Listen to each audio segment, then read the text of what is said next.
વિદ્યાર્થી મિત્રો, આપણે જોયું કે ભગવાન બુદ્ધના જીવનની માહિતી આપણને જાતક કથાઓ અને ધર્મગ્રંથોમાંથી મળી. તો ચાલો આ શું માહિતી છે, ભગવાન બુદ્ધનો ક્યારે જન્મ થયો, કોણ એના માતા પિતા હતા, આ બધી જ માહિતી આપણે હવે મેળવીએ.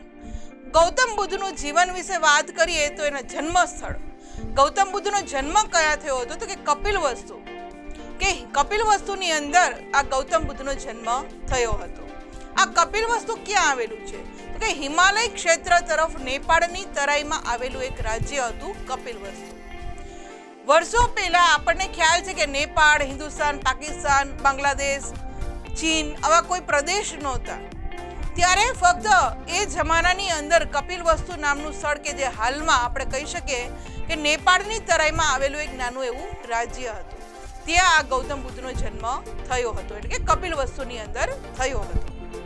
ત્યારબાદ તો કે કપિલવસ્તુના ક્ષત્રિયો જે હતા એને શાક્ય કહેવામાં આવતા. કપિલવસ્તુની અંદર જે ક્ષત્રિયો રહેતા હતા એને શાક્ય કહેવાતા હતા અને આ કપિલવસ્તુ છે આખું ગણ રાજ્ય હતું. આ રાજ્યો વિશે અગાઉ આપણે માહિતી મેળવી લીધી છે વિદ્યાર્થી મિત્રો, કે કઈ રીતના ગણરાજ્ય હતા, મુખ્ય રાજ્ય હતા, એ બધી જ માહિતી આપણે ખ્યાલ છે. હા, ઇમેજની અંદર જે આપણે કપિલવસ્તુની વાત કરી રહ્યા છીએ કે જ્યાં ભગવાન બુદ્ધનો જન્મ થયો હતો એ આપણે જોઈ શકીએ છીએ. ત્યારબાદ વાત કરીએ તો ભગવાન બુદ્ધના પિતા કોણ હતા તો કે શુદ્ધોધન હતા. કોણ હતું? શુદ્ધોધન.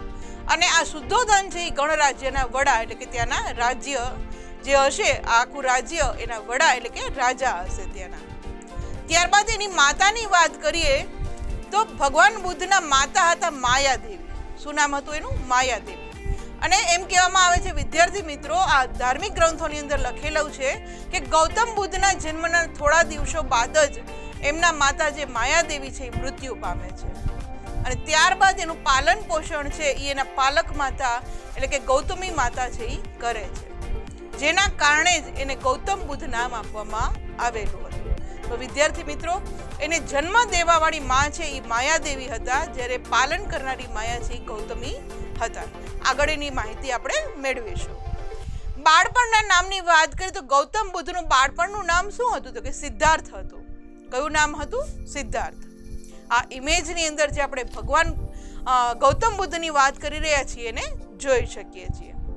ત્યારબાદ એના પાલક માતા, હમણાં જ મેં કીધું કે ભગવાન જે બુદ્ધ છે એના જન્મ દેનાર માતા છે એ માયાદેવી હતા, પણ એને પાલન કરનાર, પોષણ કરનાર કોણ હતું કે ગૌતમી મહાપ્રજાપતિ હતા.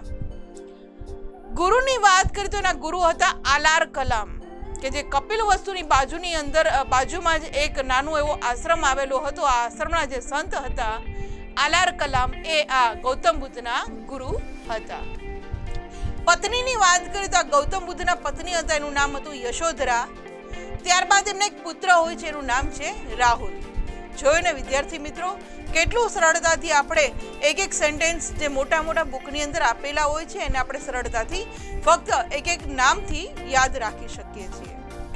આ ઇમેજની અંદર જે આપણા એના પાલક માતા હતા ગૌતમ બુદ્ધના, ગૌતમી મહાપ્રજાપતિ, એ જોઈ શકીએ છીએ. આગળ એમની વાત